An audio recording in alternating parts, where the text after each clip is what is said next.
Hello mga ka-adventure and welcome to my vlogs.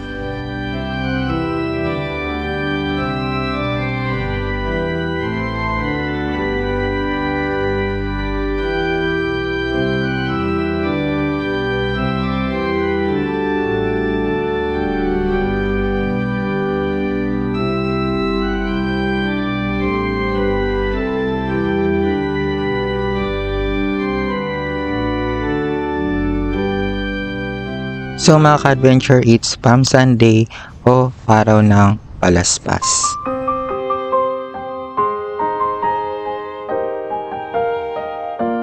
At ito mga ka-adventure, ang linggo na kung saan nag-uumpisa na ang Holy Week o ang Semana Santa. At sa linggong ito mga ka-adventure ay mayroong iba't ibang tradisyon. At isa na rito mga ka-adventure ay ang tinatawag na bisita iglesia.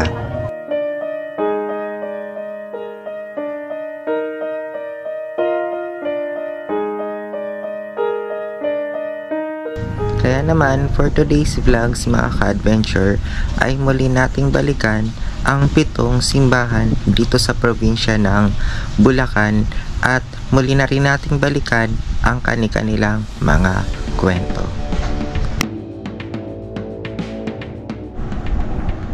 At una sa ating list mga ka-adventure ay ang Malolos Cathedral or mas kilala bilang Minor Basilica and Cathedral of the Immaculate Conception. So mga ka-adventure, nandito po pala tayo sa tapat ng lumang town hall ng Malolos City. Ang gusaling ito mga ka-adventure ay tila tinayo pa noong 1940. At sa tapat nito mga ka-adventure ay matatagpuan ang Malolos Cathedral. Ang simbahang ito mga ka-adventure ay ipinatayo pa ng mga paring Agustino noong June 1580. At alam nyo ba na ito'y gawa lang sa nipa at kawayan. 1601 hanggang 1744 ay ipinagawa ang simbahan at kumbento na yari na sa bato. Sa nagdaang panahon mga ka-adventure ay nasunog ito at minsan ay niyanig ng lindol pero naisaayos naman. Ang kumbento nito mga ka-adventure ay ginamit bilang palasyo ng Pangulo para sa unang Republika ng Pilipinas.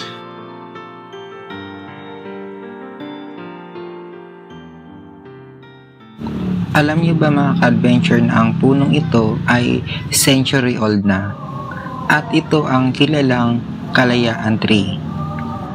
Ang kahoy din na ito ay naging saksi sa mahalagang kaganapan sa ating bansa.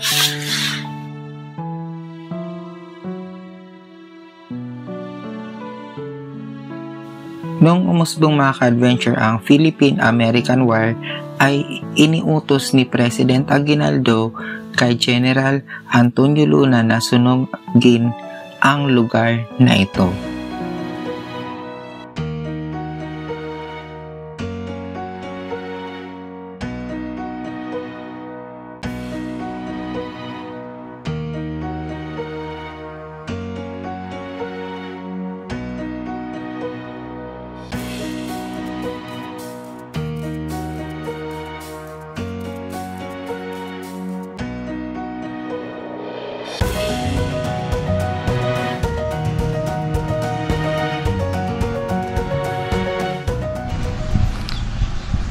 And next sa ating list mga ka-adventure ay ang Baraswain Church or mas kilala bilang Our Lady of Mount Carmel Parish.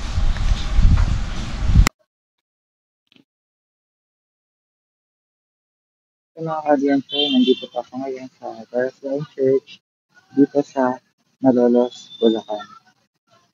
Ang Our Lady of Mount Carmel Parish mga ka-adventure na mas kilala na natin bilang Baraswain Church ay itinayo noong 1888. Naging mahalaga ang papel nito sa ating mga Pilipino Ang lugar kasi na ito mga ka-adventure ang napili para sa First Philippine Congress o kilala na natin bilang Malolos Congress. September 15, 1898 ay isinagawa dito sa simbahang ito ang isang National Convention para isulat ang Malolos Constitution. Ito mga ka-adventure ay pinagtibay at ipinahayag noong January 21, 1899. After 2 days naman mga ka-adventure, noong January 23, 1899, the Republic was inaugurated with General Emilio Aguinaldo as the first president. Dahil dito mga ka-adventure ay naging tanyag ang simbahang ito sa title na The Cradle of Democracy in the East. Sa kumbentong ito mga ka-adventure ay matatagpuan ang opisina ni General Emilio Aguinaldo.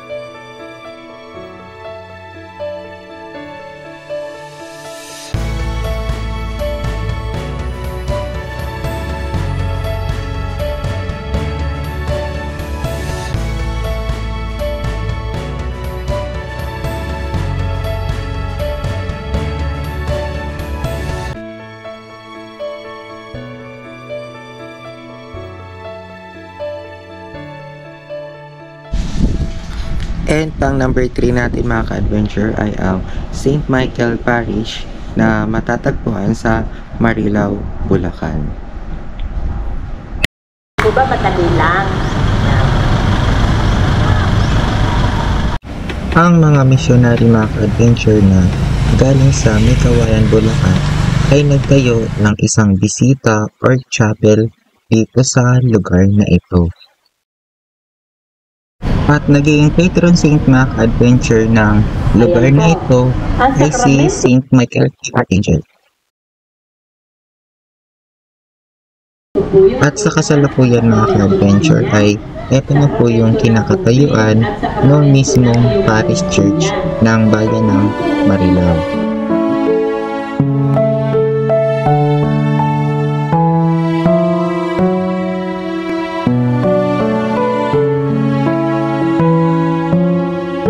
Dito mga ka-adventure sa may tabi nito ay matatagpuan ang isang cemetery.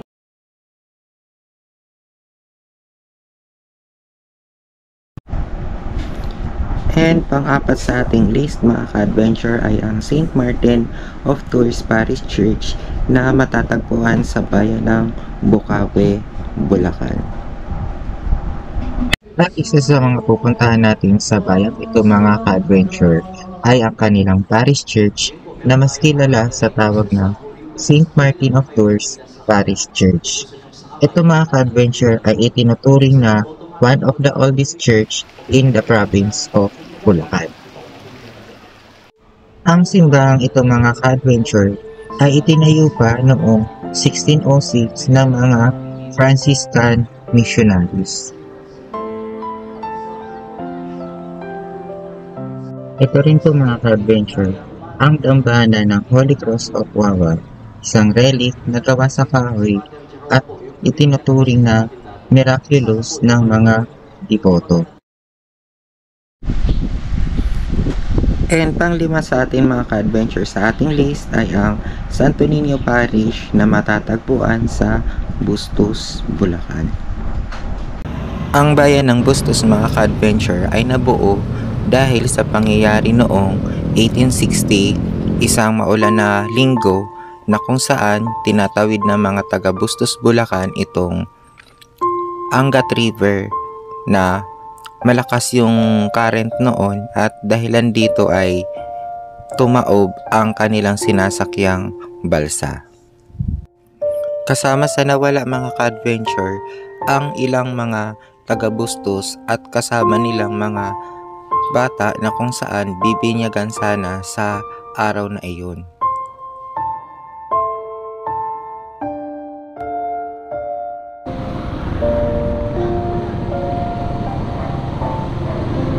At dahil dito mga ka-adventure ay hiniling nila na magkaroon na ng isang parokya sa lugar na ito para maiwasan na ang pagtawid sa Angat River lalo na kung masama yung panahon.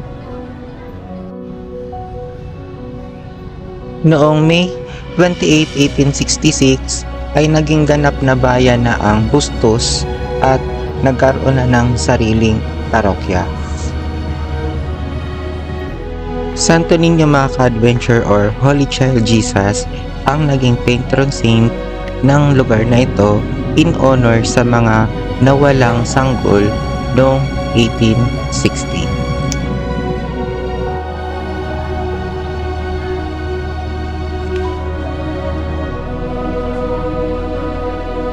Sa lugar na to din matatagpuan ang unang location ng unang parish church na kung saan nasira ito during Philippine Revolution. At tanging itong kampana na lang na to ang naiwang alaala ng dating simbahan.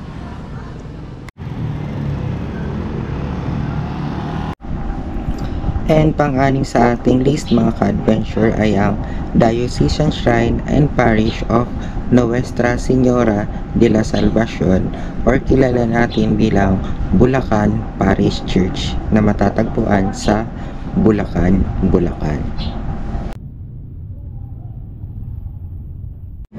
1575 mga ka-adventure nang maitatag ang Bulacan bilang isang Visitas of Convento de Tondo sa pamumuno ni Fray Alonso Alvarado. Noong taong 1578, ito'y naging isa ng bayan at isang parokya.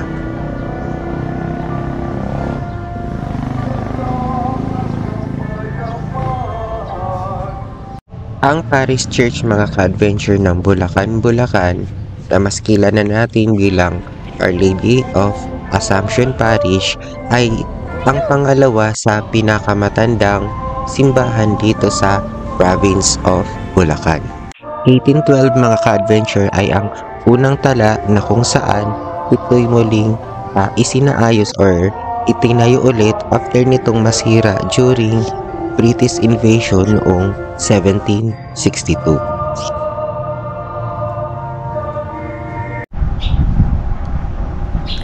At pangpito sa ating list mga ka-adventure ay ang St. James the Apostle Parish na matatagpuan sa Plaridel, Bulacan.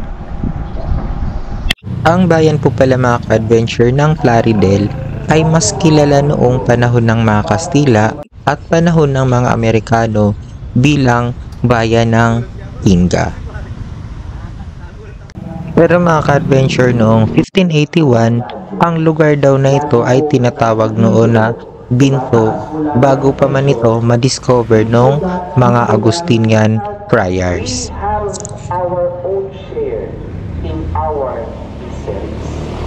At ang lugar na ito mga ka-adventure ay part ng Visita of Malolos.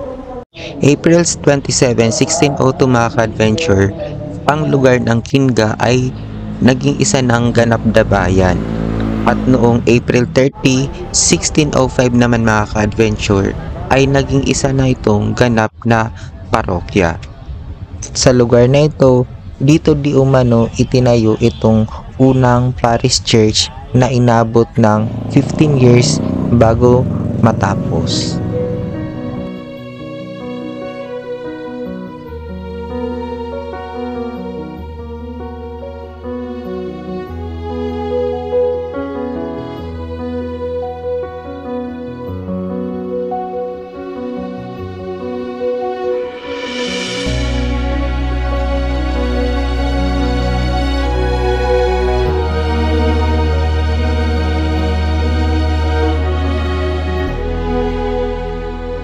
Before I end this video mga ka-adventure ay isi-share ko po sa kanila yung possible and easiest routes punta po dun sa 7 churches in Bulacan.